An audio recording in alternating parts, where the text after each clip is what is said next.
This podcast is brought to you in part by Dragon Shield. Use code PLAYTOWIN5 at the affiliate link down below for 5% off to help support the show. Welcome to the Play to Win podcast, where we talk about winning in cEDH. I'm Cam. I'm Dylan. And I'm doing the best at this. Today we're talking about a tournament. We had a tournament recently. Yeah, we did. We had was this the 7th tournament that we've done at Cloud City? One. Oh, and real quick, I know you're going to talk about stuff. I'm interjecting both of you. We have a playmat this time. Look at it. That's awesome. Boom. Yeah. Whoa. This was done by Gold Sabertooth. It features the winners of the 2024 tournaments that we did, and a lot of the decks that were featured there too. Yeah, so we have Max, Tyler is on That's there. me. Yeah, we have both Nadu and Magda because those both won, and then Tyler won with Kidden, so Kidden's on there. And then our last pod, the finals pod never finished because there was a fire in the mall. So those commanders that were in that pod are still they're still here, finishing out their pod, and everything's obviously on fire. Was there a fire this time that prevented the finals? No. Yo, I guess find out. We'll find out. We'll find out, yeah. But yeah, so this was our 7th one. So we're going to go through all of the rounds that we played, and we're going to talk about things that we just think about tournament cEDH as we get to them. That sounds great. Who wants to go first? Tyler normally starts. Tyler, start us off. Oh shit! What decks are we playing? Let's go over it, guys. that's yeah, TYMNA Thrasios. TYMNA Thrasios. KRARK TYMNA, not Kinnan. Not Kinnan. Not even the same color. None of the same colors. Complete opposite of those colors. Kind of the opposite of Purposefully, Kinnan. right? That was the purpose? Yeah, honestly, so I was playing Jessica TYMNA a little bit before the bans, and then that deck began to be a lot less good after the bans. But I like having a Mardu deck in addition to Kinnan because A, it's kind of good for me as a player to like be doing a different playstyle, and B, like a long time ago now, I kind of picked up a lot of the cEDH staples when they were still not that expensive in all of the colors, and then I started playing only Kinnan, so I just have like an Imp Seal and like all that shit just like rotting away in a box, and I was like, I gotta just build a Mardu deck, and that's kind of why, honestly. Yeah, nice. The deck seems sweet so far. Like, it's been really good. It's cool. As of listening to the podcast right now, I think it's been on the channel twice. You lost one and you won one, but your loss was it was kind of a strange loss, and I feel like you've been winning a lot with the deck. I've been doing pretty well with the deck. I would say the win rate is close to my win rate with Kinnan, if not maybe even a little better recently. And I think a lot of that is it's a weird deck that people don't know what it's doing. A lot of that is also it's able to be very explosive with silence effects and all the stuff that white gives you access to, which is interesting. It's not the Mad Farm list. So if you've seen KRARK TYMNA before, I think there's like one that's kind of like very similar to like a Mardu Mad Farm type list. And it's not that. I brewed this from scratch with Tyler. We call him Tivit Tyler because it's hilarious because he doesn't ever play Tivit anymore. He's mostly a KRARK Sakashima player. Yeah, a local player who really knows KRARK from KRARK Sakashima. So he and I brewed this together, and I've made a couple changes since then, but not many. And I think the list has been really strong. Yeah, the one thing that I want to mention about the deck before we get too much into our tournaments is that I think it's really cool because it's like KRARK Sakashima, where you get that doubling crazy effect with KRARK Sakashima, but the way you often play it out is you often play the doubler effects before you play the KRARK. So you'll play the Delny, or you'll play the Bergie, or you'll play the Stormkilling Artist or whatever before you play the KRARK a lot of times, or at least you have the ability to, so that you don't get quite as easily blown out. Someone casts a Sakashima with the KRARK right there, and you destroy the KRARK. A lot of times that can be a situation where you get blown out, or it's a little bit backwards, whereas this, you do it in the reverse order, so you get to play KRARK only when you need KRARK to be doing KRARK stuff, right? Well, I think KRARK has just been growing in popularity a lot more, too, because KRARK Silas is something else that people have been raving about quite a lot more, and I think it's because we've gotten a lot more cards that double KRARKs without you needing Sakashima. Yeah. So like the Harmonic Prodigies and being able to Twin Flame Harmonic Prodigies, and the Silas versions get to play Vryn as well, which also just doubles your KRARK triggers as well. Roaming Throne's another one of these cards. So like there's just been an overabundance of things that KRARK gets to make sure that you're not flipping tails on KRARK all the time. I've been telling Dylan he should pick up KRARK Silas. I do love Grixis. Like Grixis. So how was your first round, Tyler? It was good. Well, one more thing I want to say about this okay. Rise in KRARK.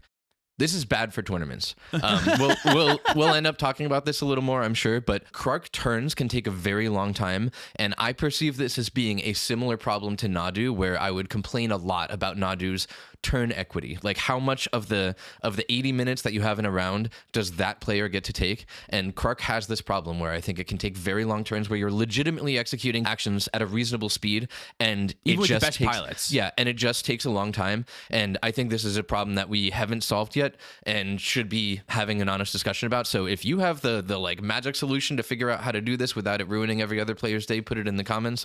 Otherwise, I don't know what we're gonna do. This Well, is not honestly, good. this is not a new issue because when Ken Bauman won Tier 1 Con a couple years ago with KRARK Sakashima, everyone complained that it takes so long for KRARK Sakashima to do something, and it was something that people have been advocating for a long time as well. And the counter argument's always, well, okay, well, if you take like a big Adnaw's turn, aren't you also always like doing the same thing? So like in 2.5 years since then, we've still never found a solution for it because either KRARK is just not the best deck in the format or it is. Or it is. Like, Yeah. it's certainly rising right now. So the more popular it is, the more that we would start to see it. So I can understand that being an issue. But this is also not the first card that we're going to talk about today that I think I would advocate for a need for change in tournament cEDH moving forward, because there's a couple things that I think could make tournament cEDH significantly more enjoyable. Okay. Not to say that I'm not enjoying TEDH, but the whole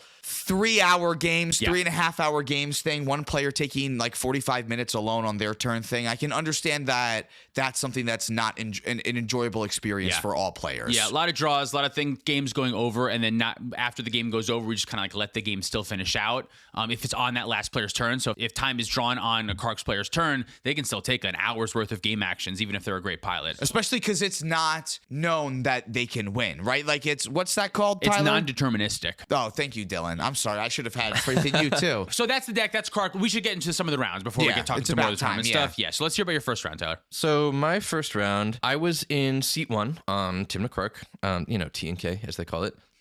The most popular team, okay? Yeah, the most popular, well-known TNK. We had Kai in seat 2 on Glarb, and Adam on Nagila, and Ryan on Magda. The early game was pretty slow. The first Magda that got played got removed. I was hitting with TYMNA and like doing the like TYMNA game plan first, which is often how this deck operates for me. And my TYMNA draws just sucked. I drew a lot of cards, and I just did not get the gas I was needing. Glarb was super mana constrained the entire time and just didn't do a ton until they untapped for a turn, cast a Summoner's Pact that they wouldn't be able to pay for in order to get an Elvish Spirit Guide, in order to cast a Culling Ritual that would have been able to convert into a win if the Culling Ritual hadn't been countered. That was a cool play. Interesting. It was a really cool Wow. play. So awesome job, Kai, thinking through the like go get Elvish Spirit Guide with Summoner's Pact. That's wild. But it did get stopped by Adam on Gila. Had counter magic for that. I pushed hard that turn cycle, but I ate 2 counter spells, including a Pact of Negation from Kai, who was already dead to his Summoner's Pact. So that felt bad, but I don't think I see that as spite play because like it is increasing his odds for a draw, and I don't think there was someone who was obviously going to win right after me if he pacted that. That's kind of like the first big difference I want to real quick mention between like cEDH and TEDH, or like Tournament Commander. The main difference is right there, whereas in like actual cEDH, I don't think you pack there. Like you're not winning the game, you're gonna lose. But in TEDH, there's a clock, there's a timer, it's different, and a draw is 1 point, not 0. So if you don't finish the game, if the time runs out and he's still alive, then that means that you got to draw, and that's like you're playing to win the tournament. It feels like a spite play, but in TDH, it's really not. Yeah, I would never do that for a game on the channel, but I would always do that in a tournament if it's going to get me farther in the tournament. Yeah, it has a What chance is a spite play is different. Yeah, it's a completely different thing. So yeah, sorry to But I still didn't like it. Yeah, but it still stinks. Even with the 2 pieces of counter magic that I ate that turn, if I had won enough flips, I might have been able to get through it, but I couldn't. Adam on Gila then cast a Culling Ritual, which like reset the board. And Second Culling Ritual of the game? the first one that resolved. The first one that resolved, though. Okay. And that obviously set Magda back too. On my turn that cycle, I tried to grasp for a Breach, which would have let me really go off, but the Breach was in hand. Oh. So I searched Adam's deck and couldn't do the Breach. Did he tell you that, or did you just? I guess you looked through the deck. I and looked through the figured out- deck and I was like, "Do you run Breach?" And he was like, "Yep." I was like, Oh shit. "Oh fuck." And yeah, that turn cycle, Magda got it after being able to command beacon Magda to make it cheaper, and had PFB out that survives a Culling Ritual. Professional Face Breaker. Yeah. Magda had that out. Yep. And then the new Artifact Dwarf vehicle was top decked to clinch it that turn. Oh, nice. So that's a new card won a game in Yeah. cEDH. Was Confirmed. pretty good. The card's good. So that was my first loss. First Not loss great. of the We day. are Okay. 0-1. What about you guys? Do you want to go next? Sure, yeah, Okay. I'll go next. So I was going fourth. I was up against Malcolm Vile Smasher, Magda, Redshift. Yeah. That's the new red-green goblin dude from Aetherdrift that we didn't talk about on the show. But it basically, for 12 mana, lets you put any number of permanents from your hand into play. I didn't really get to see it officially go off. I got a Seedborn Muse down this game, but Magda had a bunch of stacks like Dampening Sphere in play. There was also a Disruptor Flute. What is that? that? What does that card do? That's the one. It's a 2-mana artifact with flash, and when it enters, you name a card. That card costs 3 more to cast, and its activated abilities can't be activated. Okay. It's really good against Wishclaw Talisman when we know that a Wishclaw Talisman is going to find a Glinthorn Buccaneer for the Magda Vial Smasher player to try to win with their creature combo, and we know that Magda is the only way that we're staying alive. Malcolm Vial Smasher. What did I say? Magda Vial Smasher? That but deck sucks. we know what you mean. Yeah. Yeah. But yeah, that's what Disrupting Flute is. What Pithing Needle evolves into. It becomes Yeah, 1 more yeah. mana, has slightly more text. you know. Understood. And its stats increase. It's the stage yeah. 1. Yeah. Okay. And then Magda also had a hearse down from turn 1, and I kept my hand based on the ability to win the game eventually with Devoted Druid and Hazel's Brewmaster, which really was a huge bummer. So like I spent a lot of the time trying to draw a bunch of cards to try to find a new win condition for this pod because I knew I wasn't going to get through anything, and Dampening Sphere kept making things worse. And I had a turn where I thought I could go for it, but my Mana Vault stays tapped going into my turn with Seedborn Muse, so that was me miscounting. So I was unable to have enough time to get another turn for me to put a different win on. And at that point, we just ended up drawing the game. So you got to draw. So we got to draw. Draw's not a loss. Draw's not a loss. It got okay. We just honed in on the Magda Vial Smasher the entire time to make sure that they couldn't win. Malcolm Vial Smasher. Why do I keep saying that? That's so funny. Because Magda's also in this spot. And I I think. want to keep saying that Magda was playing with his hands revealed the whole time. Like on purpose, just to show On the table. purpose. Well, yeah, because he's like, hey, I'm not the threat. I'm making a couple treasures, but I'm not the threat. Typical I have deflecting Magda move. Doesn't matter what's in your hand anyway. You're Yeah, not- I have Deflecting Swat and Red Elemental Blast in my hand. And in my head, I'm like, dude, That's you're so good. scary. That's that good. means that we can't stop you from winning. Yeah. Oh, that's so funny. Okay, well, draw's good. Draw's better than a loss. It right? was the longest game of the day. The only one of my games that went to time. Very cool. It was not the longest game of the day, Cameron. My longest game of the day is what I yeah. thought I said. But I've been misspeaking every 2 seconds so far. So I can go by my round. It's a tasty Take it little away. breadcrumb for later. So for me, I had TNT, which was another TYMNA Thrasios, I guess. Kinnan, and then Galadriel was in the other spot. Gnarly. I'm just going to read what I wrote, and I'll try to translate it afterwards. Please, quick question. Is this the Bant Galadriel? Bant or is this Galadriel. Civic That whenever a Galadriel? creature enters, you make 3 mana or do something else. You scry 2, then draw maybe 2 cards or gain life or something. just one card. Or you put a 1/1 counter on each creature you control, or you add 3 green, I believe. This was Matt that was playing Galadriel. I played him later. Nice. My hand was Felwar Stone, Ancient Tomb, Swift Reconfiguration, Devoted Druid, Fierce Guardianship, Mental Misstep, which is pretty good because I have Devoted Druid and Swift Reconfiguration as well as counterspells already in my hand, but my only mana is Ancient Tomb and Felwar Stone, which is like kind of iffy, so I need to hit another land drop. I didn't hit it on my first draw or my second draw, but I did hit it on turn 3. On turn 3, I have the land drop. I eventually end up with casting Silence and a huge stack of war develops where I have a Mental Misstep, a Fierce Guardianship, and a Veil of Summer. All of those things I haven't cast. 4 pieces of interaction on turn 3. It finally goes through. My Silence resolves. I can Swift Reconfiguration on the Devoted Druid, make infinite mana, and I have Thrasios out at that point, and I won the game. It felt like I just had everything. I was like apologizing to my opponents. I'm like, I truly have like literally 4 pieces of interaction on turn 3, but they had 3 pieces of stuff on turn 3 too. I think I got lucky. I kind of had I kept a little bit of a sketchy hand, although it feels busted because it's like just the win and protection. I just need to find mana in time, and I found mana by turn 3, which kind of makes sense because about a third of my deck is lands, and draw 1, 2 on turn 3. I hit a land. 1 out of 3 cards is going to be land, so math worked out for me this time. I have a win. So we each got a different possible outcome to our game. Yes, exactly. Some Nice. diversity. That sounds great. Tyler, how was your round 2? My round 2. All right, so I was in seat 2, round 2. We had Justin on Ob Nixilis in seat 1, then me, then Jake on Derevi, and then Don playing Lannis. The 3-mana Lannis, not the 2-mana Lannis. They're both interesting decks, but this is the one that does extruder stuff and like all that crap. So Derevi ended up getting this one by untapping the One Ring a zillion times, as Derevi can. I tried to go for it with an early Bowmasters and then Smothering Tithe, and I had a Wheel of Fortune. So like that's kind of the hand that I kept, is like not really a KRARK plan, but just like Smothering Tithe, Wheel, and Bowmasters is just 3 great cards that play together real nice. 2 opponents had counterspells. I did have a dual caster to honestly copy the Wheel of Fortune, so I thought I was going to get away with it because I was like, haha, I'll just put another one on the stack. And it didn't work. And since that was the whole hand that I kept, as soon as that got blown out, I was fucking done. Derevi got to run away with it. It was a pretty straightforward game from there. Yeah, Derevi, I feel, is good at that. Doing that hit and second roll of like waiting for someone to go for it and then like winning after top of that. Yeah, I agree. How'd your round 2 go? go, Cam? So I'm up against Sisse, another TYMNA Thrasios player, a Kinnan player, and then me. So I'm going last again. Sisse starts off with a really good start with like a ton of mana. The TYMNA Thrasios player goes next and has one land, and like that's his thing for the whole game, is just stuck on one land. Kinnan player counters my turn 2 Rhystic Study, which was a bit of a shame. But I did still have a turn 3 The One Ring, but it just wasn't enough. Sisse just establishes a board so well. I even had a turn 4 Seedborn Muse to go along with my turn 3 The One Ring.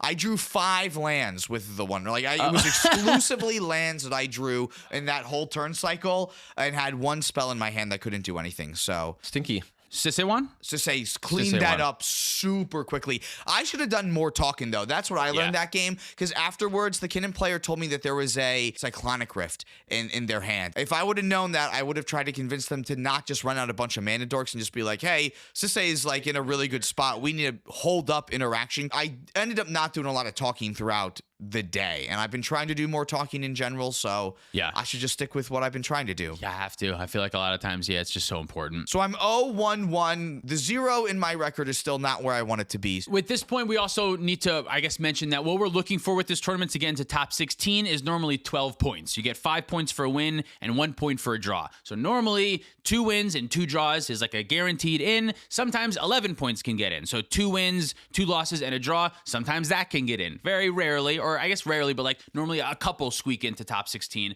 But the goal to kind of lock yourself normally is 12 points, right? 2 things I want to add to that real quick, just in terms of thinking about where you're placing in a tournament. First of all, this was over 96 people by just a little bit. I think we were at 102 when this fired. So it was like slightly bigger, which makes it even harder to get in with 11 points. There's less of a bubble there, as they call it. And then on top of that, you really want early wins, because typically if you win early, the tiebreakers that decide who's getting in with 11 points and who's not are going to be better than if you win games later in the day. Yeah, also I think it's helpful if you win earlier, it gives you the opportunity to draw later in the day, whereas if you don't win early, now you are forced to continue to play the entire tournament, which like sounds like forced to play, but like if you're trying to make it to the top 16 and win a tournament, taking a round off on a draw that you draw with people to give your mind a break and get food can be like really helpful. Legitimately very important. This tournament went past midnight at the finals, so like it's relevant when you're playing from like literally over 12 hours of Magic. It's important. It went past 1:30 a.m. I didn't want to give it away Spoilers, too much. guys, It went very guys. late. I wanted to give a general if it went past midnight. It went over 12 hours. I can talk about my round 2. Take it away, round 2. I went first again, playing against Yawgmoth, Marnius, and Najeela. There was a lot of talking in this game. There was a lot of chatter. Yawgmoth gets out early.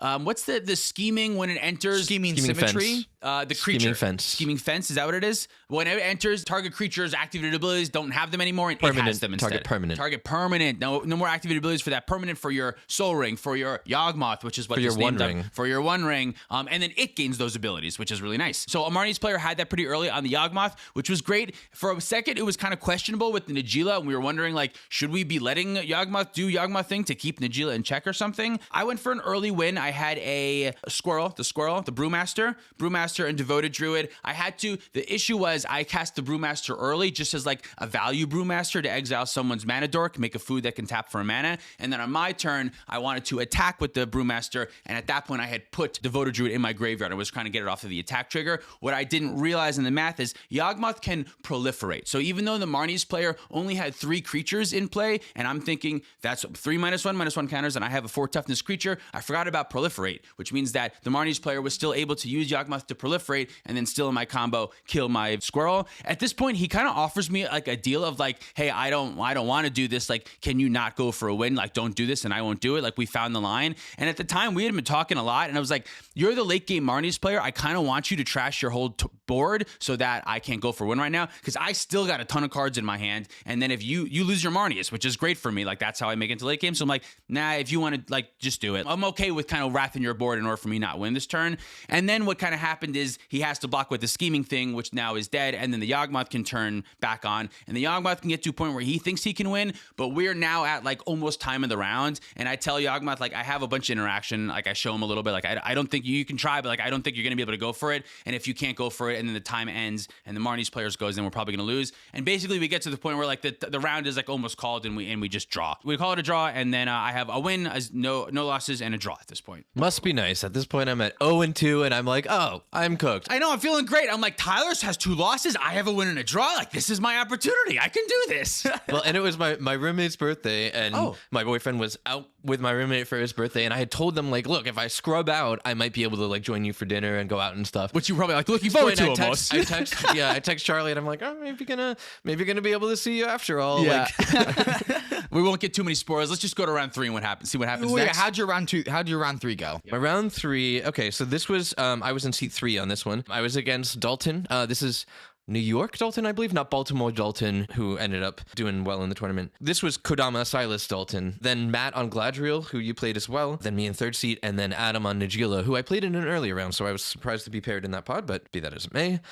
This one started with like a really slow game. There was Bowmasters and Ranger captains that felt like they were kind of locking everything down, doing a lot of creature removal, which was really relevant against the Gladriel player. So it felt like a lot of things are kind of being held in check and like no one could really push in the beginning. I was just deploying like a couple value pieces for a while, including like Professional Facebreaker, a relatively early Roaming Throne, and a Harmonic Prodigy, and then got KRARK out. So like I had all these pieces out, but I really couldn't push, and I really didn't have that much gas to push. So there was one turn cycle where I shut down the Galadriel win attempt after Dalton got stopped from an Eldritch Evolution for a Thoracle. That would have been a win. I had a Swords in hand, and I was able to get a little lucky with the multiple KRARK flips I have, and basically Swords like Galadriel's entire board and a bunch of other stuff, like resolved like 5 Swords to Plowshares or something. And then on the next turn cycle, it looked like we were going to hit time. It just barely got back to me. I was kind of saying like, hey, it seems like you don't have anything, like you got to take game actions or whatever. Yeah. And it just got back to me before time was called. And that turn I was able to get it. I saw in half Tavern Scoundrel a bunch of times to be able to make like a zillion treasures every time I cast spells. And then with all those treasures and Professional Facebreaker out, I was able to start digging through my deck, exiling the top. There was a known Flusterstorm at this point, which is a really tough one to fight in KRARK. So I was just exiling stuff until I hit a silence. And then once I cast that silence, like that's where the fight has to happen. Yeah. With Flusterstorms, and I was able to win over top of that. Yeah, you get to a point in that deck so quickly where like every time you cast a spell, it nets you mana, so it doesn't matter if it like resolves or it goes back to your hand. Like you almost kind of like want it to go back to your hand a couple times sometimes, so you like use it to make a bunch of mana, and then when it finally does resolve 2 times, you're like, great, then I have gotten 3 or 4 or maybe more of that effect by that point. Kind of crazy. That deck goes so nutty. Yeah, so that was a win that I just barely got in time. So you're still alive. Staying alive. You have 5 points. We're still on track. There's 2 more rounds. Technically still alive, but like because I know my breakers are going to be bad, I probably have to win out. So like I have 2 more games that I have to win in a row. So I'm still not feeling great at this point. Okay, what was your round 3? So round 3, it's Crick, and then me, and then Ob Nixilis, and then a TYMNA Malcolm deck that's going up. Okay. So my hand was Force of Will with no blue card, Mox Diamond with 2 lands, and Bowmaster. I flubbed turn 1 big time. I still remembered to cast Orcish Bowmaster, but not in response to the Esper Sentinel trigger that Malcolm TYMNA got. So I just like lose out on a damage, and I even miscommunicated with the Crick player because I was like, oh, are you going to feed Esper Sentinel this turn, as if I was going to destroy it with Bowmaster before he has the chance to feed it, but he thought I meant, are you paying for an Esper Sentinel trigger instead? Extra card, I lose out on damage. I did 2 things to make something worse for myself, which ended small things, but like I could still cast TYMNA on turn 2, which helped me get 2 cards then on that turn. One of them was Gaia's Cradle. Holy cow, that's really helpful. And then just over the course of the next 2 turns, I drew into Devoted Druid and Machine God's Effigy. Just naturally. Sometimes you just it was like you with your 1 game where you like just kind of want to apologize to your opponents for how it goes. So I got there. We're now 1-1-1, so I'm feeling pretty good. Pretty good. My round 3 was me, Malcolm Vile Smasher, Sisay, and Rock Thras. This point I want to mention, I've been now first 3 times in a row. After this round, I talked to Aaron and I say, what's going on? Am I sticky? Like, is this a bug? And he looked into it, and no, I just got a lot of variance. I'm just going to tell you right now, in the other 2 rounds, I also went first. So I don't know. I think I You just went hit first all 5 times? all 5 rounds, and I think it's just the variance. I asked Aaron to check with the developer. He said that it's normal, it's fine. You weren't always the same position throughout the day, right? No, well, I was 4th twice in a row. But twice in a row, not all 5 rounds. Not all 5 rounds. So no. what you're raising your hand? Oh, I was raising my hand because a couple weeks ago I had a call with the developer of Spice Rack where we were talking about possible features that are coming up. Yeah. And he brought this up himself. Like, hey, we've had feedback that, like, even though it is just like variance and sometimes that's going to happen, like, it feels better in a tournament if you go 4th 4 times, or if you go first 5 times, that also feels unfair. I think they're working on a feature to, like, kind of give some weight to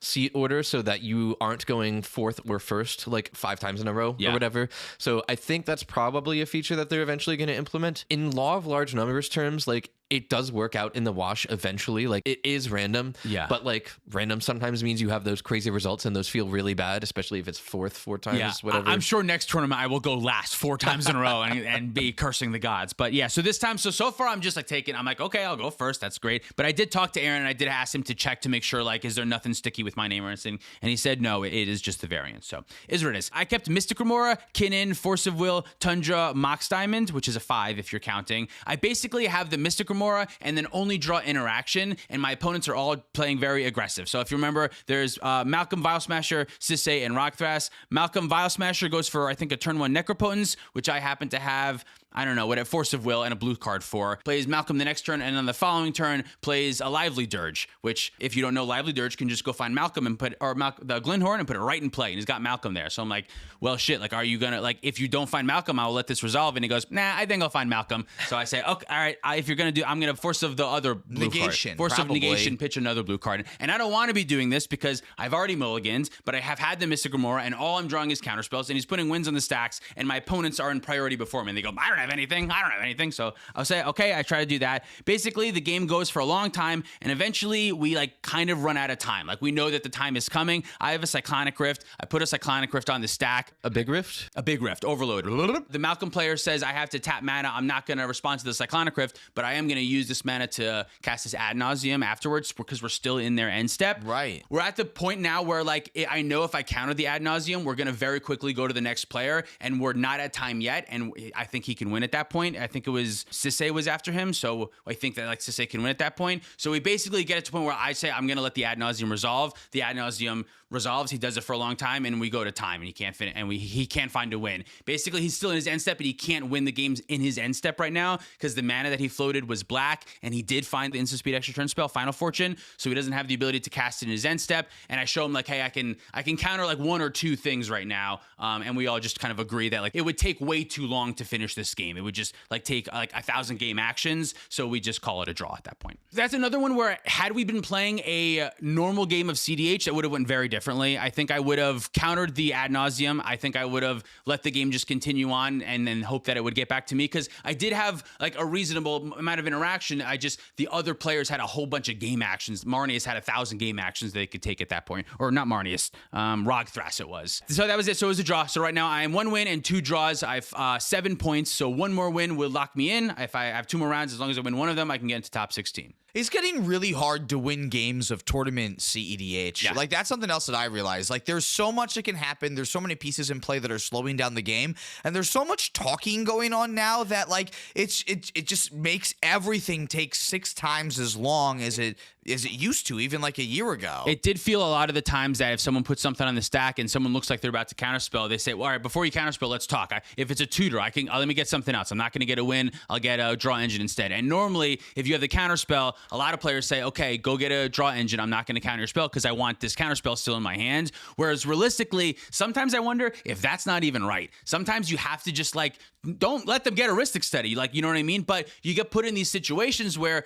the player after you is going to go for a win. So if I counterspell your thing that's going to get a Ristic Study, then the player after you is going to win. Like, it's just what's going to happen. I can see the board. I know that Magda has enough resources or whatever the case may be. So you kind of have to talk, but at the same time, sometimes I feel like it is disadvantaged. I feel like I do this sometimes, even where I talk myself into, like, a bad situation almost, where I should have just used it. And then, like, it gives someone the ability to play around the information that you give out because you end up talking too much. Yeah. In terms of, like, tournament time and stuff, I just want to add that, like, I found myself this tournament saying a lot more often than before, who has priority? Like someone needs to be making a decision. We can't talk about it forever. Yeah. And like I think people need to be saying more of that as table talk starts taking up half the time that you're playing the game. There comes a point where you just won't ever be able to get beyond, say, turn 4 or perhaps turn 5 if every single decision is scrutinized and discussed by the entire table. And everyone's passing cards around to Yeah, show showing everyone cards. I have this. Don't go for it. Yeah. I have this. Don't go for In it. fact, Yeah. that's only good for decks that can win fast. And like, I'm not interested in a meta where only win fast decks are capable of winning tournaments. That sucks. Yeah, and even then, it feels like a lot of the games that I'm in, people have interaction. Like they don't want to lose the game in tournaments, so they're keeping hands that are full of interaction. So the turn 2 wins don't go for it. Like sometimes the turn 1 wins don't even go for it. Like you keep these hands that are all interaction, so the fast decks can't go for it, and then you quickly get into a state of turn 3 where we all have card draw engines in play because that's what we kept. We all have interaction in play, and you know that you can't put a win through 3 different players. You know what I mean? Everyone's got 10 cards in their hand. That's 30 cards. You have enough counterspells. I can't go for win, so I just pass. Well, it's not even just the counter spells. It's the Valley Flood Callers and the Born Upon the Winds too. So like even if you do try to push, someone pushes on top of you and then steals your victory from right underneath your and the stack. Yeah, I was gonna say pants, but No, victory lives under the legs. victory does. Yeah. And a lot of times throughout the tournament, I saw a lot of these stacks where basically players' spells get locked up in the stack, where like everyone's got 20 cards, everyone's got instant speed, everyone's got 1,000 mana. So anytime something is cast, everyone just responds over top it. I'm going to cast a silence. Okay, in response to your silence, I'm going to try to do all these things. Okay, in response to all these things, I'm going to cast a Veil of Summer. Okay, now, and then all these things just get like locked in the stack basically. And then the player who wins is the player who can win on top of all of that shit, and none of it's going to resolve because you win over top of it, which is fun, but takes a long ass time to complete. It's just like, it's time consuming. It takes forever. Which is why I don't mind there being draws to time limits. I just think like We got to do something, I think. we got to do something. Yeah, we didn't get out of there until after midnight, and that kind of sucks for the Spoilers, Yeah. Taylor. Oh, sorry. Spoilers. Okay. Whose turn is it now? We're going to Tyler's round 4. round 4. So at this point, I'm 1 and 2, not feeling great. In round 4, in seat 1 is Billy, who's playing Jessica TYMNA. I think I played him the last time too. John Vafnar in one of our discords is on Atraxa. He's the one who brought Judge Tower, and Judge Tower is really fun. Cool. Thanks, John. Then I'm in seat 3, and Fernando, our local player, who turns 21 in 2 weeks, so maybe right around when this comes out. Birthday, Happy birthday, Fernando. He's playing Loot, a relatively new fun deck that I think has been showing up a lot. This game started really slow with people being kind of disciplined about Mystic Remora that John had early, and I had an Esper Sentinel early. Billy also tried to have a turn 1 Esper Sentinel, but it got misstepped, and then it was Mystic Remora Esper Sentinel, so that was an interesting turn 1. Yep. Billy went like crazy all in on TYMNA by cracking LED turn 2, putting Savine's Reclamation and Faithless Looting in the bin, but then leaving himself with just TYMNA on the battlefield. TYMNA and a land, which is, a hope and a prayer, but like in the long game, that might work because Savine's is in the yard, so on and so forth. I leaned into a TYMNA grindy game too. I got Professional Facebreaker down. I was scoring kind of a lot of treasures and drawing a fair amount with TYMNA. I ended up silencing a turn from John on Atraxa because he kind of indicated that he was finding a culling ritual, and I did not want to get culling ritualed. I untapped that turn, kind of hoping I was going to be able to jam, but not sure I could, and I got stopped by Talon Gates from Fernando that hit KRARK. And without KRARK, it's very, very hard for me to win in the KRARK TYMNA deck. It's close to impossible. Most of your lines revolve around like storming with KRARK, right? It's in the name. Pretty much. It was starting to get close to time, so I ended up deciding I have to try and do some pushing here anyway, after like waffling about it, not being sure I could. But after the TYMNA draws, I thought maybe I can put something weird together. So I cast an Imperial Recruiter to go find a Dranith, and I was hoping with the Dranith to bait counterspells. That didn't work. I should have just found a Grand Abolisher. This might have gone differently, but then I fired off a Molten Duplication on Recruiter to go find Bowmasters. I cast Bowmasters, I cast an Enlightened Tutor, put Breach on the top with Enlightened Tutor, then exiled it with Professional Facebreaker so I could cast it that turn, and then cast a Wheel of Fortune. So this means with Breach, which had resolved, I might be able to put something together with Bowmasters to kill the table naturally.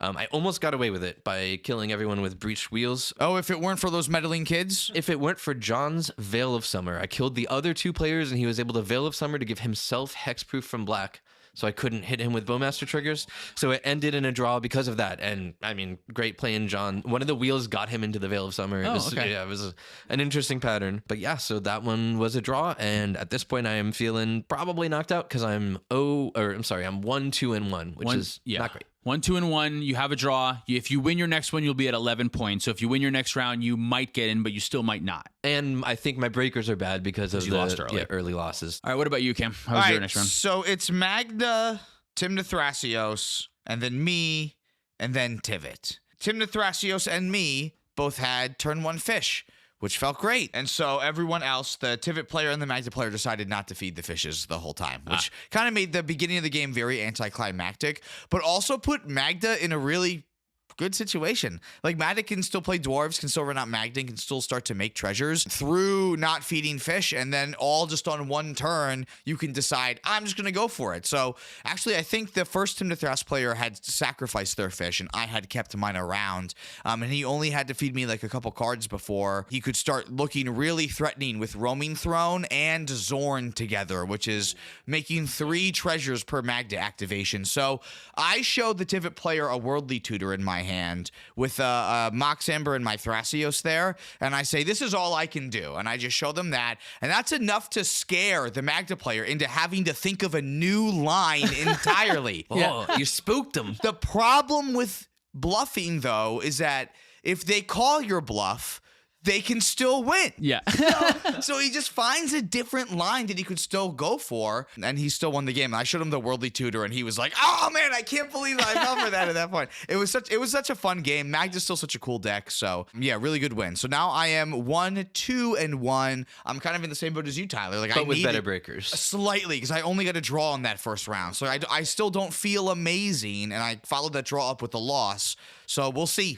I got to get another round in. I'm going to read my round 4. I don't know that it makes a lot of sense. I'll try to translate it afterwards. Round 4, Green-White Sovala get turn 1 Grand Abolisher. Turn 4 comes around, and Sovala has drawn us a bunch of cards. I don't think I can stop Sovala no matter what I do, so even if I get rid of the Grand Abolisher, I have the option to Wishclaw for removal for Grand Abolisher, but also the other players have all drawn a whole 1,000 cards. So I think if I waste my whole turn to get rid of Grand Abolisher just so that Sovala can maybe win anyway, or these other 2 players. So instead, I decide to fight for a Grand Abolisher. It gets stopped. I try to use the Wishclaw to instead get an uncounterable Kinnan. I had already put Basalt Monolith in play, and they're like, okay, that's fine. I use Wishclaw to go find Kinnan, and I have Light Halfling. So I'm like, those fools. I know they have Force of Will at this point. So I'm like, Glarb has already, wait, did I mention? Glarb is in this pot and has a ton of interaction, has drawn a bunch of interaction, and has kind of told me that he has a bunch of interaction, but is tapped out. And I know about Force of Will. So I'm like, what else could you have? So I have this uncounterable Kinnan. I try to put on the stack. Mind Break Trap.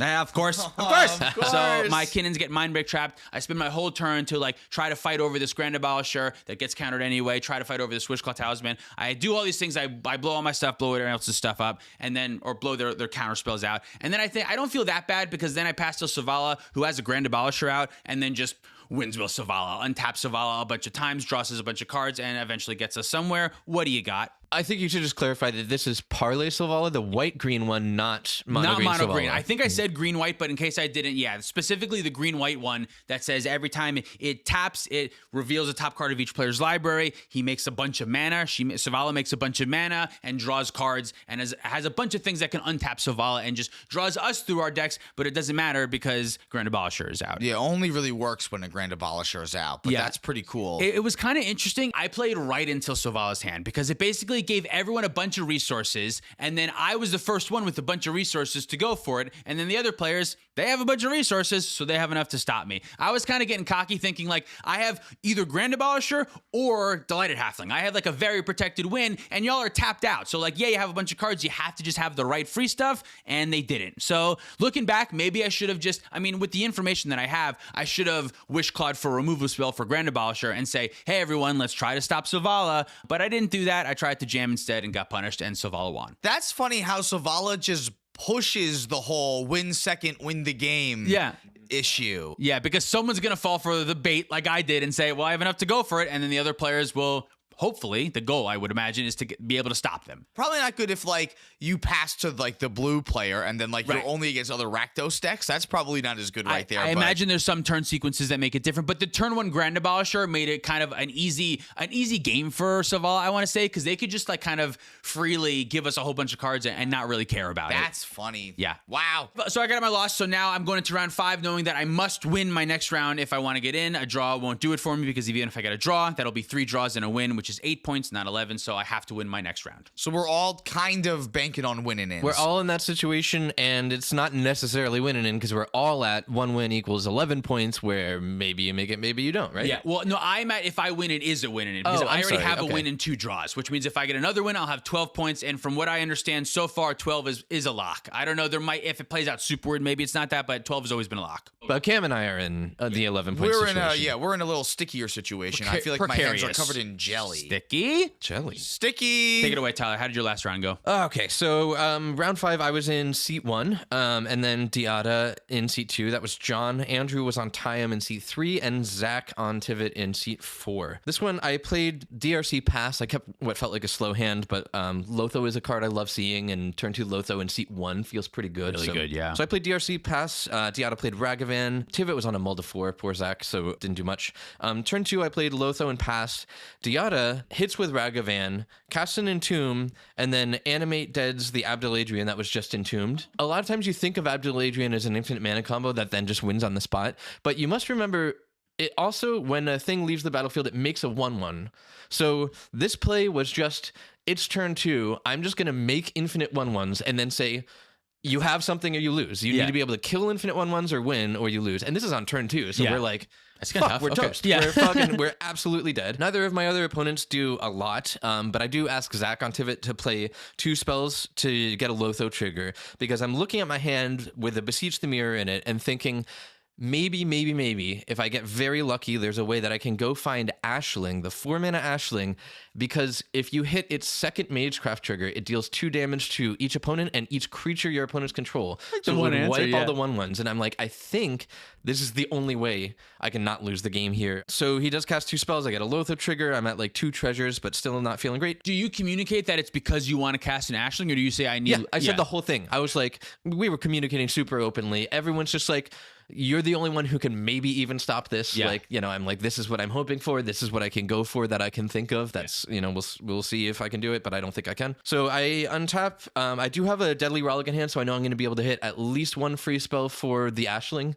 And if I can get KRARK out, then I can cast a free spell and get the Magecraft trigger, and that would be 2 resolves. So there is a line, it's just nearly impossible. So I untap, I have Strike at Rich in hand, and I go ahead and draw Jessica's Will, which was pretty cool. Jessica's Will is so good in your deck. It I is feel like, right? so It's good. like ad nauseum better sometimes. It is. Right? Yeah. All of these lines, even if I do the Beseech thing, they're all going to absolutely require me to get lucky on a KRARK flip, like a raw KRARK flip, no extra flips, and just jam it. So I think a ton, and then I play KRARK.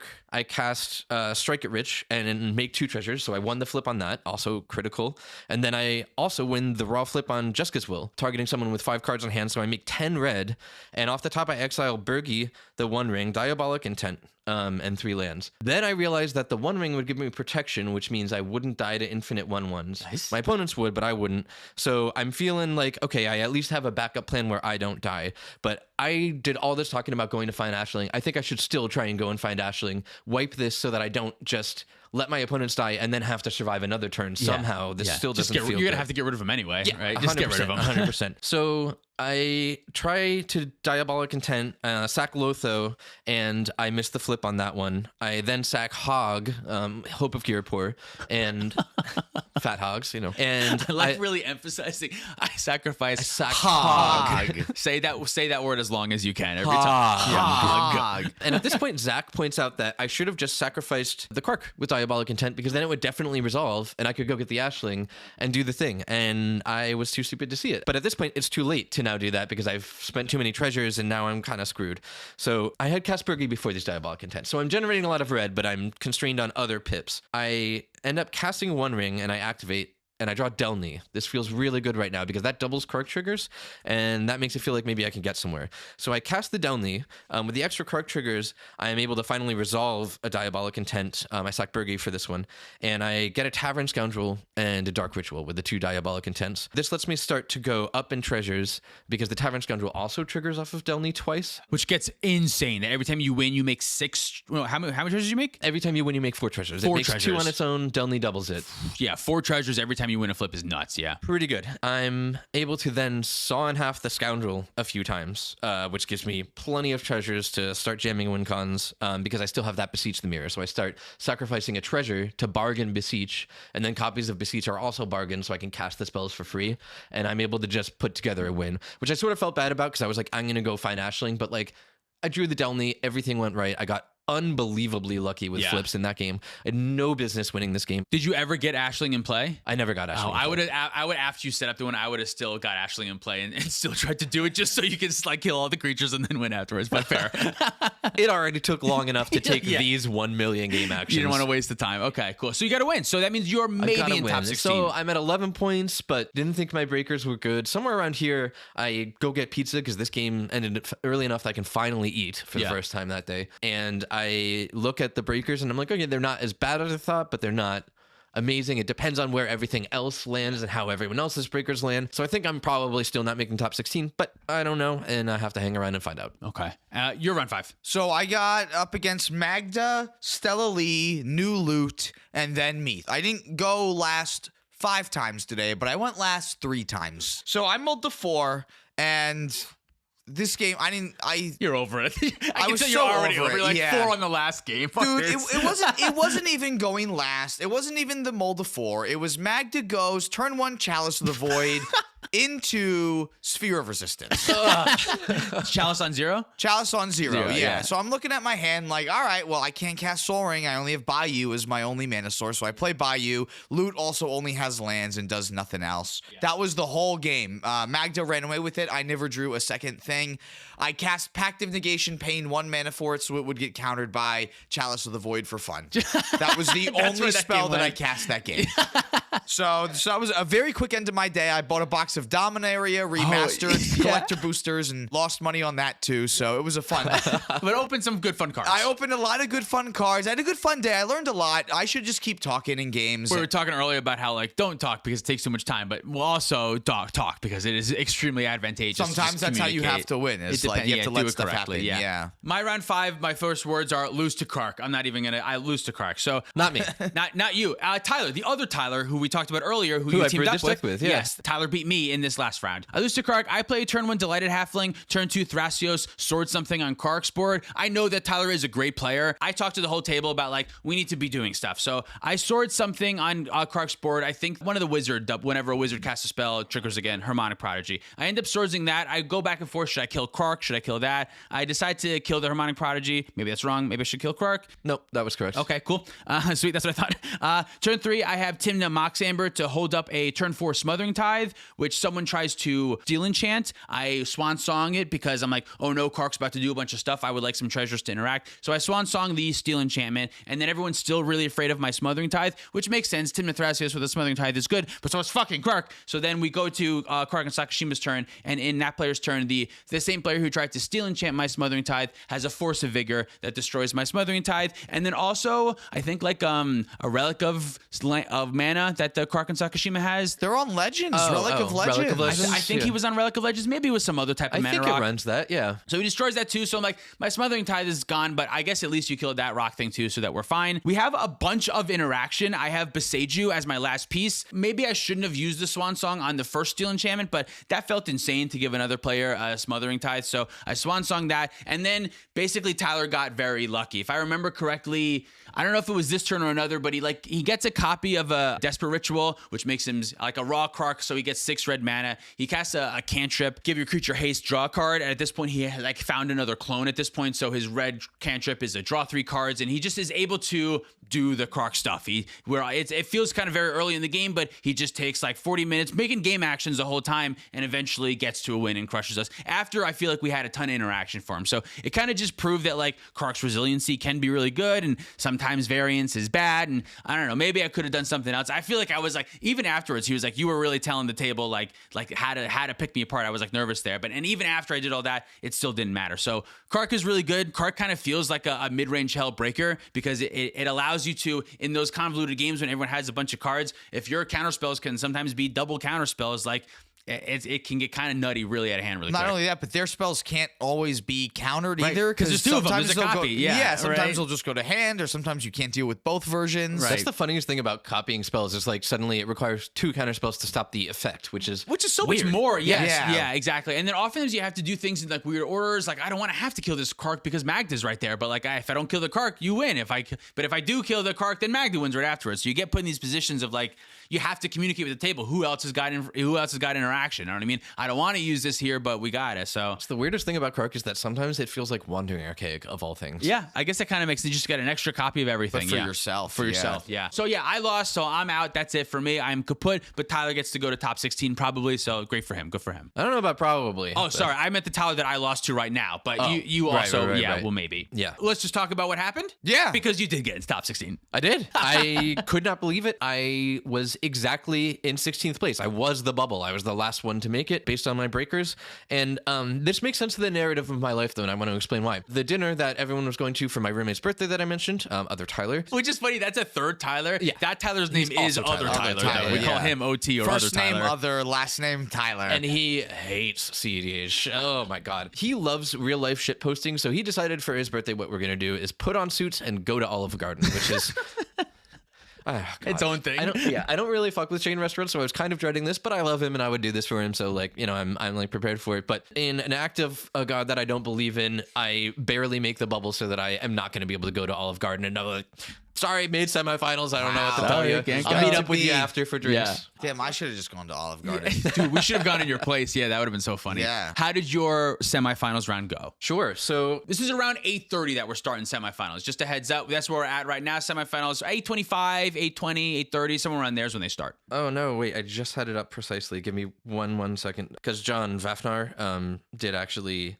like figure out when they started and ended. Give me 1 second. I know. I just said one. Yeah, it was like around 8:25. 8:30. Yeah. 8:25 exactly. 5 exactly. I'm cutting that. Whatever. So thanks for wasting our time. Fine. Thanks for wasting our time. Sorry, jeez. That's so funny.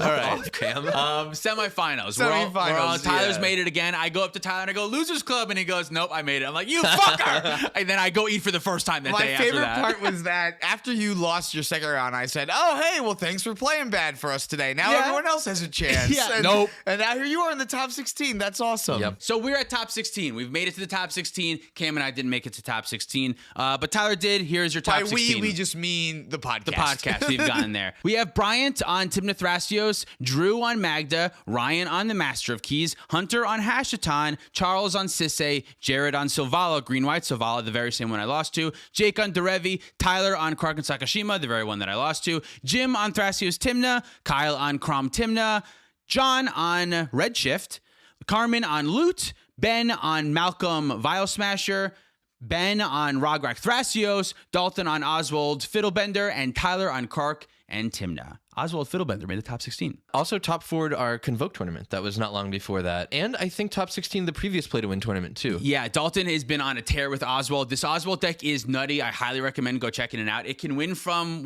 5 mana and an activation or something silly? So I It heard depends that on which artifacts you have in play, two mana ones or 1 mana ones. But I heard yeah. that this semifinal he won on turn 2 by going turn 1 Soul Ring into Marvin, and then turn 2 Oswald win the game. Yeah. So that's a sneak peek at how one of those semifinals run. It was 8:25. It started by 8:30. The game was over. Oswald won on turn 2 with that very line. So Oswald is not just a slow stack deck. It can win on turn 2 in a very difficult to interact with way. I remember one of the players at that pod saying, "I had mental misstep. I didn't think I needed to counter the Soul Ring, but alas, Yeah. apparently you do." So that's our top 16. How'd your game go, How'd Tyler? your game go? I was against Carmen, another one of our local players. She's playing Loot, though she usually plays Femboy Farm, so Loot was a new one here. Jake on Derevi, who I had played in an earlier round, and Jared on Parlay Savala. That was the Savala that we talked about. Every time someone says parlay, I think of Pirates of the Caribbean. Oh, that makes sense. I think of sports betting.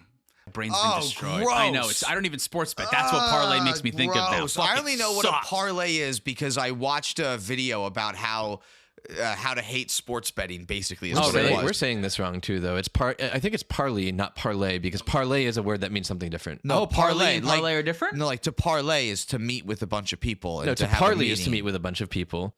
No, that's To parlay. parlay is to convert Are you something. talking about parlor, like a no, barber no. parlor? Parlay is to like convert something like an advantage into something else. Like Betting. I Parlay betting. had some extra money and I was able to like parlay that into an investment. That's what Sovala is. Parlay or parley? I think it's Parley. Oh, is it? Wait.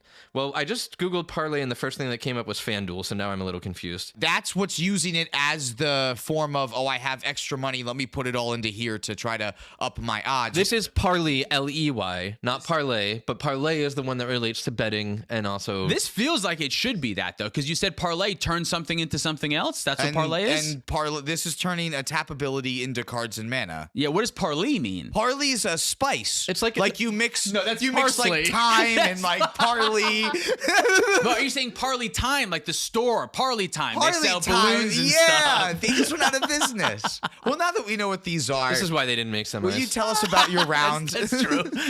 What does parley mean? I actually do want to know. What does parley mean? It's like a meeting. It's like a diplomatic term. okay, Almost. a diplomatic term. That's Okay, how Jack okay. Sparrow uses it. To Can we call parlay. it Savala Explorer Returns since that's the name of the card? Maybe we just call it that instead of the parley bullshit? Green White Silvala? How about that? That sounds much better. Okay. How did your Swiss go? Or your top 16 go? So Carmen in seat 1 on loot blasted to 4 mana on turn 1 with a Soul Ring Talisman turn, setting up a turn 2 loot, which is like pretty good because loot has haste. Jake played out a Dork, Savala played turn 1 Dranith, which I was really unhappy to see in seat 4 in a deck that really kind of needs both of the commanders for the plan, so I was feeling screwed. I played a turn 1 Sarah Ascendant, and then there was a slow turn because the Dranith had shut down the early loot, and that was kind of Carmen's whole first play, and I played a turn 2 Lotho.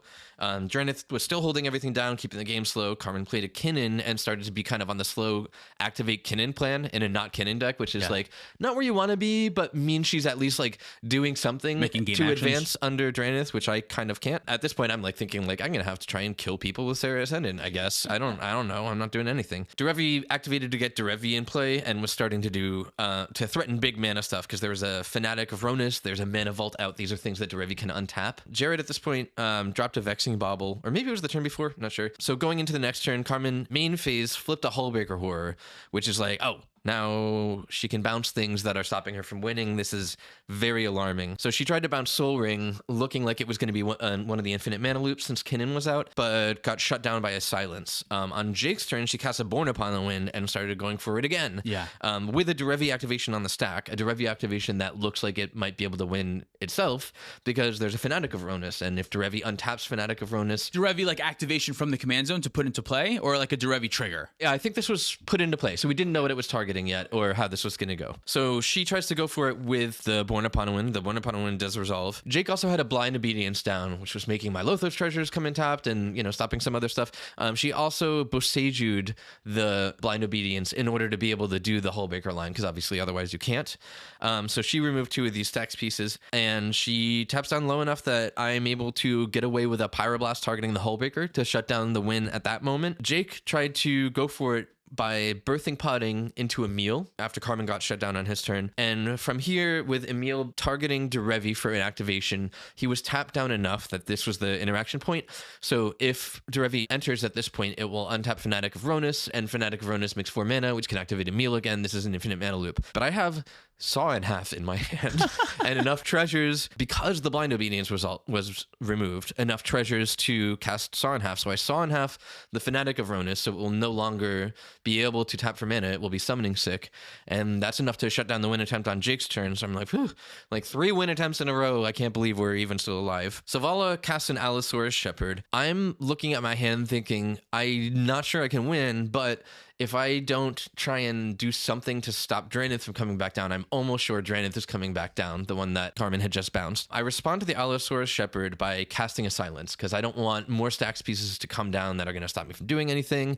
And with an Allosaurus Shepherd, like, I can't stop any stacks pieces, so I was kind of freaked out. And that Silence did resolve, which kind of made me think maybe the table is sort of out of interaction. So on my turn, I was able to Demonic Tutor for Harmonic Prodigy and start popping off from there, Harmonic Prodigy being one of the best doublers for KRARK because it's so cheap. I got a bunch of lucky Rite of Flame KRARK flips where I both made 1 copy and bounced it to hand, which lets you just kind of ritual. And then I was able to get Stormkill Nurse down, which starts making you like a lot of treasures.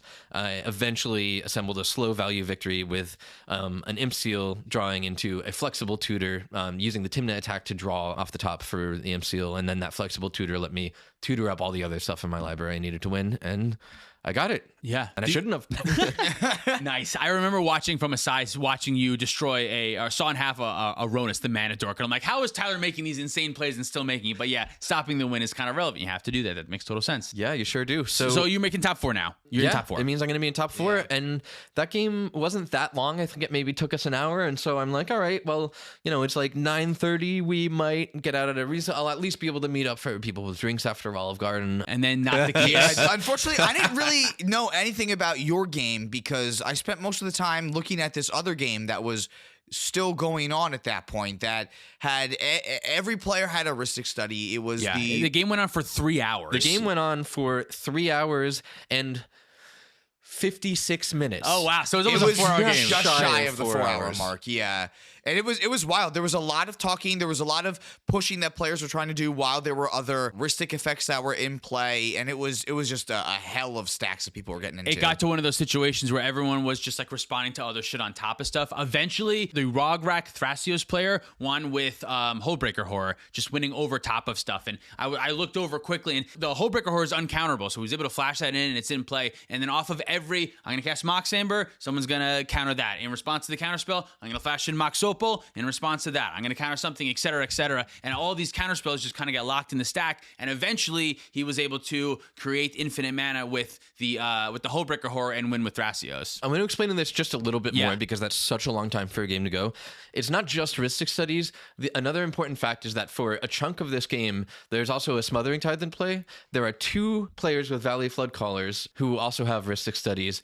And the player who eventually won that had a Valley Flood Caller also had several tokens that were rats and birds and an Earthcraft with both a forest and an island out. So that means that basically every single game action that's taken, every cast of a spell, whatever, is causing heuristic study draws, which cause Smothering Tithe triggers. Everything that he casts is causing Valley Flood Caller to trigger and untap these tokens, which can tap for mana essentially with Earthcraft. So there's not only more gas being drawn, but there's more mana available over and over and over. There's just so much happening on the stack. Although these players, I think they were doing more talking than I would be comfortable with if I was trying to get out of there.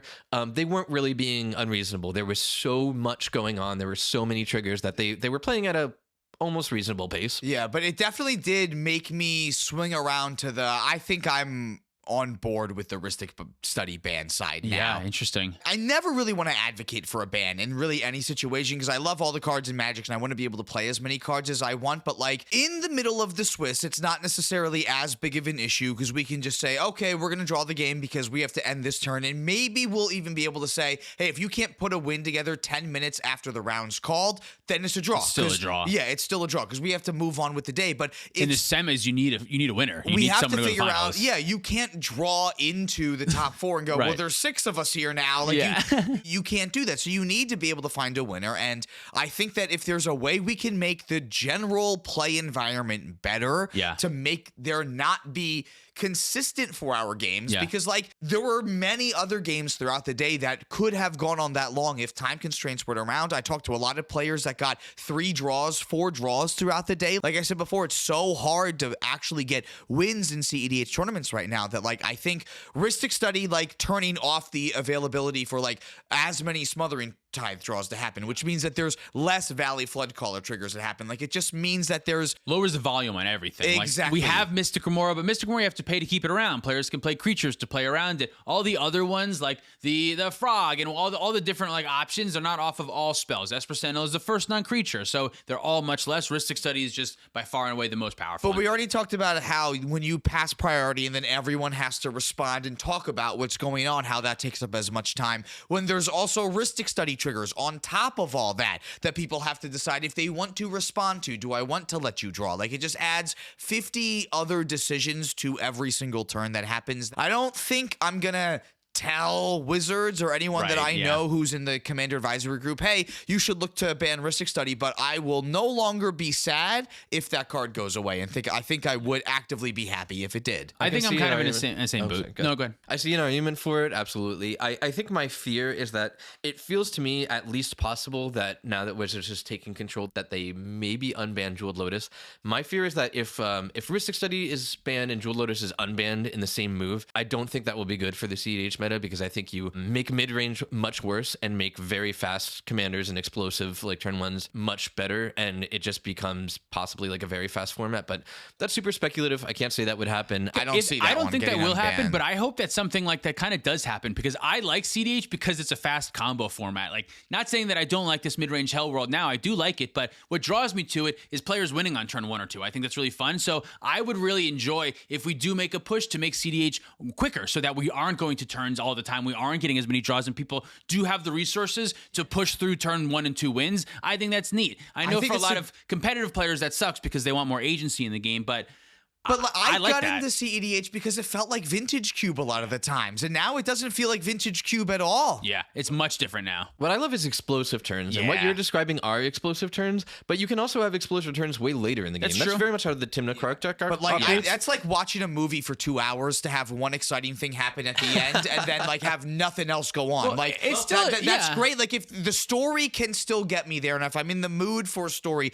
that's fine. I'm not always in the mood for a 2-hour story, and now like I don't have the luxury of going, do you guys want to play a cEDH game? Because it's the end of the night. We've been playing a bunch of casual, and those games take really long. Like I now can say I don't have time to play a game of cEDH when Yeah. before that wasn't something I had to worry about. Yeah. Yep, you heard it here first. They love explosive turn 1 and turn 2 wins. They are both switching to Yu-Gi-Oh, leaving Magic behind. That's what the channel's about now. I don't want to make it sound like I don't like where cEDH is right now. Oh, 'cause me neither. I actually do. I do like it a lot. I'm just noting that it's much different, and I do think eventually the draw problem will be an issue. I think a lot of games going much longer, I think eventually will be a little bit of annoying. I still like those games. I think they're really interesting. I think they're really fun. But overall, this tournament, we got out of there. Did we even get to our finals yet? We didn't even get to the finals No, we pod should yet. talk about finals. Like I said before, after midnight, we didn't get out of there until 2:45 in the morning. That kind of sucks That's for a not one-day true. tournament. We got home at 2:45 in the Home at- morning. all right, but- home at 2:45. But there were other people that left at 1:40 in the morning and then had a 2-hour drive home, which was also twice as long as what we did. So Should we talk about our top 4? We should Speaking finally of get to it. going late,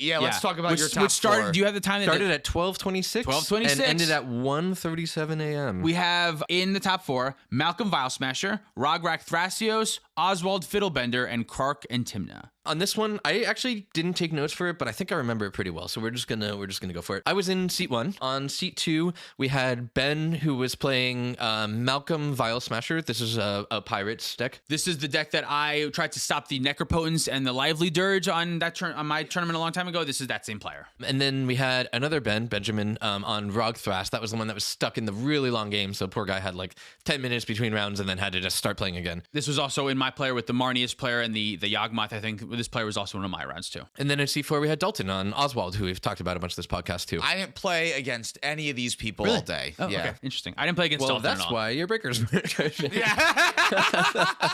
Yeah, so how did this game go? You were in the play. So I'm on the play. I kept a hand I'm not sure I should have kept, to be honest. It was going to be turn 1, land Mox Amber, pass with the idea of casting KRARK, then having some mana turn 2, but it felt good enough for the pod, and I didn't want to go down too low. I think it was a 6 that I kept. I remember seeing it. I remember thinking it wasn't a good hand. I overlooked it. It was like 3 lands, Silence, Mox Amber, and then some other spell that didn't. Like was like I think okay. Ashling was already in the Maybe hand. Ashling or something like that. It felt like you could like cast a couple spells and that was sort of it, and like maybe just didn't want to go to 5. To me, it looked like yeah. Ashleen was what was going to carry that hand. Yeah. I was thinking to myself, Oswald is very hard for me to deal with.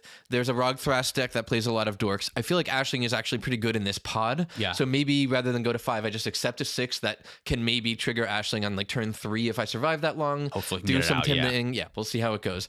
But then turn 1, I drew Ragavan for turn, which with a Mox Amber in hand was actually pretty good and really accelerated my game plan. So turn 1, Ragavan Mox Amber is what I played. And then we had a Mystic Remora from first Ben, and then I think just a Mana Dork from second Ben. And then Dalton, I don't actually remember exactly what the Oswald's player turn looked like. I think it was just turn 1 Oswald, yeah? No, it was turn 1. Urza Saga that you had made Urza Saga. You made a fish pack. Oswald said I cannot feed this fish for 2 turns. There was a fish. We made Yeah. we kind of made a fish pack. And I remember it was a little bit specific because Oswald said, I cannot feed this for 2 turns if you guys cannot feed it. And then you both said, yes, we cannot feed it on our next turn. Which is wild because Yeah. normally my deck like kind of has to feed, but I actually with Ragavan, I'm like maybe I can just cast my creatures, Get away with a and TYMNA or a KRARK or like this whatever, might yeah. actually be good for me if I get to start the TYMNA plan, and everyone's gonna think like, oh, he's the one suffering the most from not feeding this Remora, when in fact like this is okay for the particular hand I have this time. Yeah, and we found out later that Oswald did have a ton of mana in his hand and could have really exploded that turn and gave Fish 1,000 cards, but just played Urza Saga and passed. Which I think really smart, actually. For what Oswald is and what Oswald kind of needs to do, Oswald, yeah, I feel like it makes perfect sense because that deck just wants to explode when it's ready. It doesn't need to feed early or stuff, right? So I think that was a good deal that Dalton made there. Yeah. Yeah, so my next 2 turns are both under a Fish, and they're both pretty tame. I cast TYMNA, I cast KRARK. I might have jammed another small creature too. I don't remember exactly, but I'm just drawing some cards with TYMNA and making treasures with Ragavan. And a Fish comes down from the other Ben as well on Rogthras. So we're now under 2 fishes, and he casts a crop rotation. This is, I think, on everyone's turn 3 now. He casts a crop rotation, which is obviously going to get his Gaia's Cradle, and he has like 3 creatures in play, and that one gets mental misstepped. So I think Dalton sees the mental misstep come out and says, maybe I just got to push now. Yeah. So with Oswald already down from the previous turn, Dalton untaps and tries to go for it. Jams Soul Ring, Mana Vault, like a bunch of mana rocks. Dalton had given me the chance to like look at the primer to remind myself of the lines before the game, because I asked, I was like, I don't really remember the lines. Yeah. And they were just like, hey, well, here's my primer. Like, it actually ended up being helpful, I think, because there was a moment where you realize you're like, they need like, wait a minute. Once a 2-drop comes into play and 5 mana, and then you were able to stop that time, right? Yeah, which thank you. Like a super like sportsmanship moment, you know what I mean? Like just like a great like goodwill thing to do, where it's like, I'm not going to make you go look at someone else's list and figure it out. Like, you know, it's information before the game. Yeah, nice you can move. Just look. Yeah. But anyway, Dalton pushed, went for a win, and it really looked like they had it, to be honest. At one point, I think I remember saying they just need a 2-mana artifact and we're done. And then they put Aethersworn Canonist on the stack, and I'm like, that's a 2-mana artifact. We're fucking cooked. But Ben, number 1, who's playing the Pirates deck, had a Force of Will. And so Force of Will that, and I'm going like, okay, well, I don't think I can jam a win here, which is unfortunate because this feels like the win after moment where you want to be able to jam a win. Ben had done nothing else, only the Mystic Remora, and just countered 2 spells at that point. And just kept it alive. Yeah, exactly. And I'm looking at a silence in my hand going like that. This is where I would jam, but I'm just not sure I can. But I get to untap, and I'm thinking I'm at least going to maybe silence and try and do the Ashling turn to wipe some of the creatures on the Rogthras board, to put Oswald all in the back foot by actually killing Oswald. And I think Ben is going to be ahead then and in a winning position, which worries me, but I still think that's the best turn I'm going to be able to take. But I drew a Grand Abolisher, which is a little better than silence just because it's harder to counter. So I'm thinking, all right, I'm going to cast this Grand Abolisher, which I do, and then try and put together this Ashling thing, and that'll be good. But let's just see what I draw off TYMNA first. And I go to TYMNA attacks, and I do a Jessica's Will. Yeah, I remember watching this thinking like, oh no, Tyler's like in a bad spot. He doesn't have much going on in his hand. The Grixis player just drew 1,000 cards. And when you draw Grand Abolish for turn and Jessica's Will with TYMNA, I'm like, wait a minute, you fucker. I think you can you can probably win now. This doesn't quite clinch it. Jessica's Will is a very good card in KRARK TYMNA. Obviously, it's kind of one of the best KRARK cards because it gives you both mana and additional gas. Yeah. If you get to resolve 2 of them. And since both of my opponents have Mystic Remoras and have drawn a bunch of cards, it's going to be for a lot of mana. So like, I'm probably going to be able to have no mana problems if I can resolve it. The problem is I have a KRARK out, but I don't have any of the trigger doublers. So I'm looking at like some raw flips, just hoping I get really lucky. But it's the finals. You're going to have to get lucky to win it anyway. Your opponents are not going to make like massive mistakes because they got to the finals pod. You know what I mean? Yeah. So I end up jamming the Jessica's Will and winning that flip. I might have had to cast it twice. I don't actually remember. I think you had to cast it a couple times. You had made some treasures at this point with like, maybe you had the Flipper, the Tavern Scoundrel at this point. Maybe Ragavan made treasures. So you had enough to do it twice. Yeah. I remember you afterwards, you had like 1 treasure available after you had resolved 2 Jessica's Will. Yeah. And I think I did have a Mana Vault that turn, which helped. I think that was also a TYMNA draw.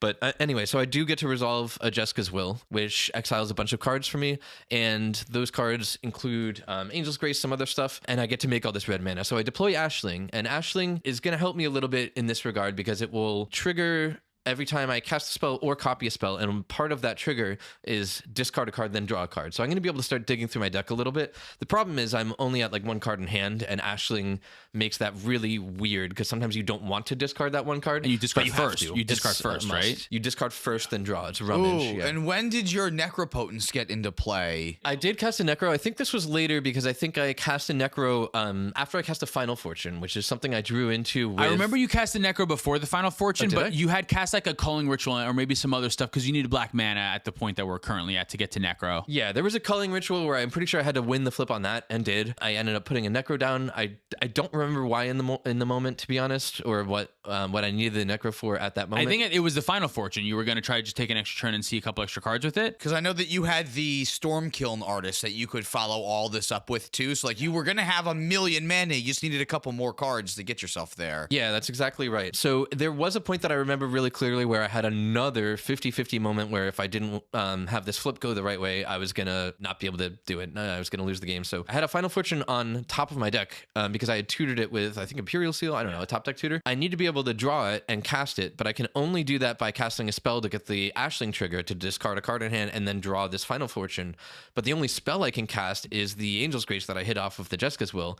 And because Angel's Grace won't let me put anything else on the stack after it goes onto the stack, I have to cast Angel's Grace, have a KRARK trigger, and then if I win that KRARK trigger, I'm going to have 2 Ashling triggers, one from the cast, one from the copy, which will make me discard the Final Fortune and not be able to cast it because I can't put it on the stack. So I need to bounce the Angel's Grace, and thankfully I do. I get to cast the Final Fortune. I get to look at a ton of cards with Necropotence. I get to go into my next turn with a lot of treasures and a Final Fortune and access to tutors. And I was keeping, I think, I don't think I was keeping an Underworld Breach, but I was keeping tutors from this big Necropotence hand. I remember seeing you had Underworld Breach, Saw in Half, and then you had like a Roaming Throne and the Mana Maker. Like you had like your pieces to like effectively like make 1 billion and then like make 5 and then 1 billion of those things, right? At this point, I'm extremely confident that I can win on the Final Fortune turn because Grand Abolisher is not only until end of turn, that's still going to protect my next turn too. So that was pretty nutty. So I untap. I sort of say at this point, like, hey, here's what I have. I'm going to go for a line similar to this. It is not deterministic. It could fail. It's very unlikely to fail at this point. We're in mathematical territory where a lot would have to go wrong, but it's the finals. And yeah, it was actually kind of a funny moment because you're like, I know I win the game, but it'll be more clear in like 45 minutes when I can give it to you definitively. More or less. I was like, if we want to do some shortcutting or, whatever, like talk about conceding, we can do that now. And they're like, no, it's the finals. You can mess up, so on and so forth. Totally fair. That's all true.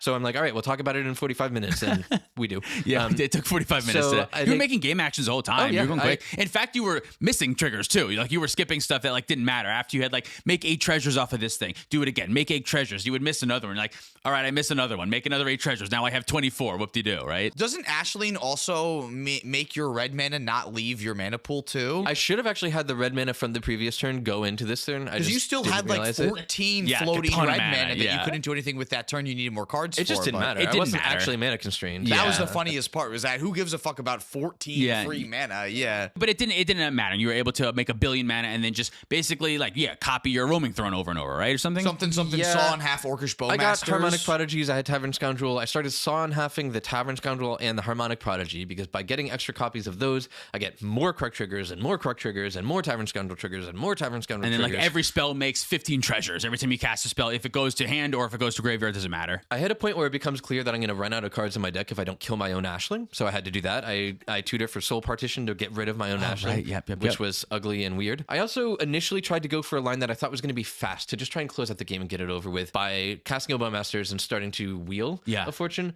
But I forgot that I still had a Necropotence to play. So the wheel gets discarded, so it gets exiled. So I can't escape it with Underworld Breach, which was the plan. So I have to switch gears and play a different line. And this is what I get for trying to, every time I try and make things faster, I end up making them slower because I make mistakes. And that absolutely happened. That was a great win, though. But you still got it. Eventually, I say, look, I have so many that I'm just going to be able to saw in half the Orcish Bowmasters until you're all dead. I will saw in half it 1 billion times, and there will be 1 billion Bowmasters. Yeah, at the point where you have so many, like when you're flipping, 10 times because of all your Roaming Thrones or whatever, there's like a pretty much guarantee that the Saw in Half is going to make back. And you also had the Underworld Breach there with the Necropotence Scott. So if the Saw in half even went to graveyard, I would still be able to escape. You still get to do it again from your graveyard, and then if it bounces again, it goes back to your hands. So you don't have to escape again. You can do it again. So the odds of you losing were like less than a fraction of a fraction of a fraction at that point, and it would have taken you another like 3 hours, and the play it was like 1 in the morning. The players were good. Yeah.